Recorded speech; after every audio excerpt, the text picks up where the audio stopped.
Imagine that you're taking your least favorite class of the semester. This class, however, is the class that determines whether or not you go to a four-year university. You believe you're not going to pass this class. No way. Not at least without some help. So you go to a tutor. You tell the tutor whose class you're in, and he immediately pulls out an old textbook that your professor used to use. You're a bit skeptical at first. But as you start reading through the pages, you realize that most of the topics and concepts are fairly similar. Even your friends studied from the same book, and they passed the class. Your tutor convinces you. And the test is in a week, so you get started and you work with this tutor. Fast forward a week after that first exam. You find out you failed it. 50% failure. Your professor writes on your exam, does not match the new information. The information is updated. Sorry. You go to your tutor to tell him what's happened, and he's no longer there, so he can't help you convince your professor to retake the test. You're a straight-A student. You brush it off, and you believe that you're gonna buckle down and you're gonna pass this class no matter what. But that one test brought down your entire class score 2 letter grades. Your GPA is now lower than what is accepted at your four-year university. Now let me tell you a similar story. My family brought me to the US when I was only 2 years old. Sometime between then and now, my family was recommended to go to an immigration attorney to get our visas renewed. My family's visas were filed incorrectly. We didn't get our visa renewals. Fast forward a couple years after that mistake. I'm 18 years old, and I'm a senior in high school, and I realize that I have a problem to fix. A problem that I didn't create, but I inherited. Most of the schools and scholarships that I applied for, spent hours, days, weeks preparing for, would not accept me unless I was a U.S. citizen or a U.S. resident. I've lived in the U.S. for 16 years, but I'm not considered a resident. I've been through the Duval County public schooling system, K through 12, but I'm not considered a resident. None of the transcripts count. Nothing. It's like I don't even exist. The visa I had, either way, if it was renewed or not, would not allow me to further my education here in the United States.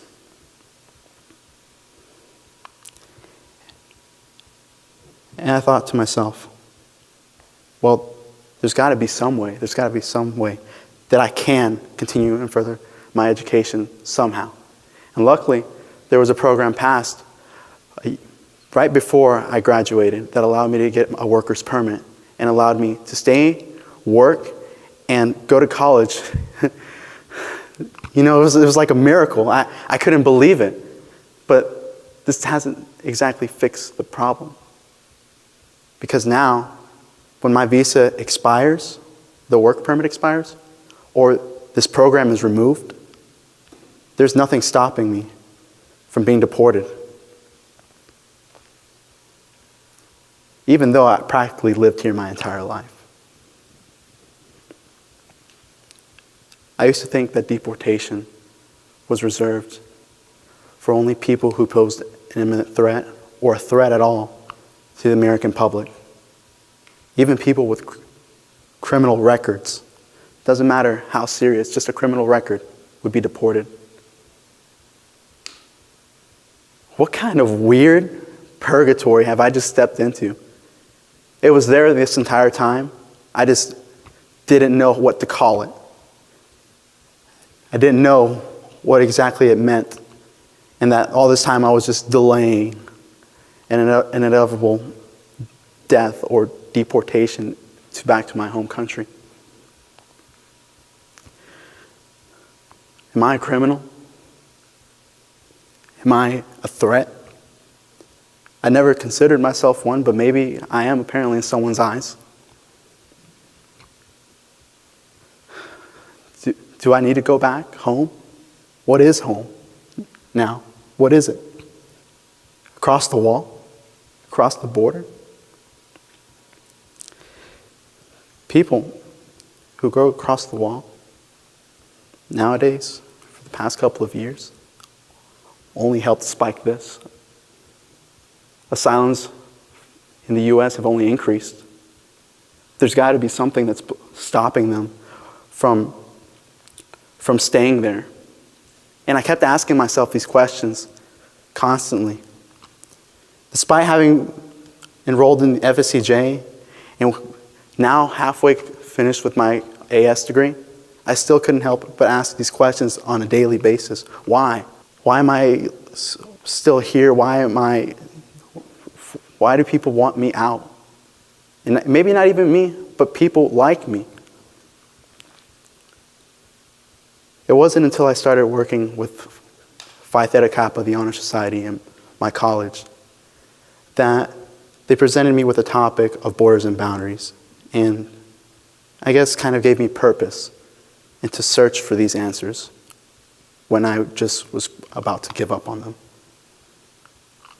And the article that I came across was this one written by Rhys Jones. Why build a border wall?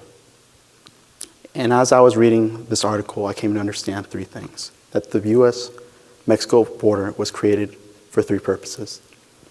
To define its territory, to protect its economic privileges to the U.S. citizens, and to preserve its family values. Nowhere does it say anything about the people who have already lived inside and believe these things. Just that we need to keep these things inside. Well, what happens when an outsider has lived on this side of the wall for most of their entire life, and then they're told that that's where they truly belong? Now, perhaps in some sense they might belong over there. That's where they come from, and since they have nothing to prove that they should remain here, that's where they should stay. But do you think the people on that side of the wall will realize that? Will they feel the kind of empathy that we feel for each other over here? What does it mean to go back, really? Let me tell you what that's like. Let me tell you what going back means. Let me tell you the story about Elena. She had her younger brother killed by gangs in Honduras, and her mother was killed demanding an investigation. Her family persisted, but nothing happened. She eventually ends up leaving Honduras with 2 of her 4 children. Imagine that, having to decide amongst your own children who should go with you, especially after receiving threats of assault, rape, murder, and abduction. Before she reaches the U.S., she calls her husband back in Honduras to see how her other 2 children are doing. And she finds out that her son's assaulted the day she left. She finds out that her daughter's not talking to her. She's not answering any questions on whether anything has happened to her because she's too afraid to reveal what she has endured. And then you have Jaron. Now, Jaron was a little bit more like me. He was a dreamer as well. He was brought to the U.S. when he was 4, and he pretty much received some bad legal advice as well.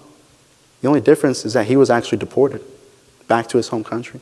And around the same age that I kind of received my papers, which was around 18. Now, at 18, he didn't even know what fear was like until he moved back to Honduras, his home. So, what happens? Well, in August of last year, at 9 o'clock in the morning, he was stabbed in his own house and didn't receive medical attention until 10 o'clock at night. Can you imagine? In your own home? Worse yet, no medical advice. So you're just there with a wound.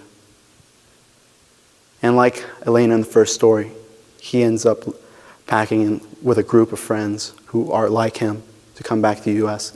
and plead for asylum, just spiking up that number again. But of course, we only see them as numbers, not for what they really are. So these immigrants and dreamers, they're not looking for a degree like I'm doing right now or other dreamers here in the U.S. are trying to do. They're not trying to go for a degree, much less a job or even food on the table. They're trying to survive. They're trying to escape this purgatory that they've been put in. Now, what are we to do?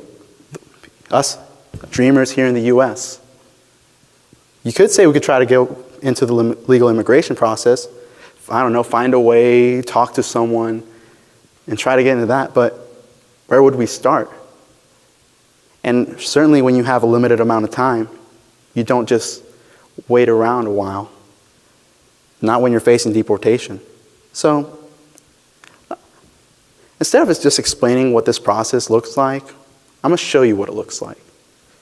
Take the time and realize that you have these guys staring at you from the other side of the fence. Keep that in mind.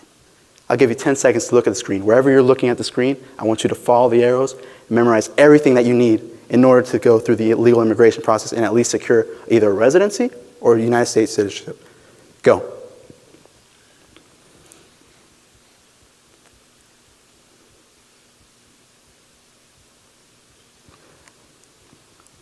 Okay, time's up. All your visas expired. You illegal, everyone here is illegal. If you've managed to get your U.S. citizenship or residency, you're allowed to stay. Security, please escort everyone who doesn't have a visa or is allowed to stay out of here. No, ma'am, you can't take your car keys with you. Ma'am, drop your purse. Don't take that with you. Ma'am, sorry. I don't speak your language. You don't have a visa. You don't have any other right to be here. That tag on you is expired. Nothing. So you're probably thinking, but that's not fair, Lewis. You didn't give us enough time. I didn't even get to finish the first sentence. Come on, you got to give us more time than that. Or you might be thinking to yourself, if you've already gotten the message, what am I to do? What can I do to kind of help out in a way? And if not help you out, at least be able to help myself out. Remember the tutor. Remember the immigration attorney. Remember how some bad advice can affect someone. Don't judge. Don't label. Don't stereotype. But learn. Ask. You learn by asking, by listening to the stories of the people who are involved. Don't just listen to the media. How can we expect to go forward as a society if we don't learn to listen to the people around us? Of course, you could say, well, all these stories, I've heard all the stories.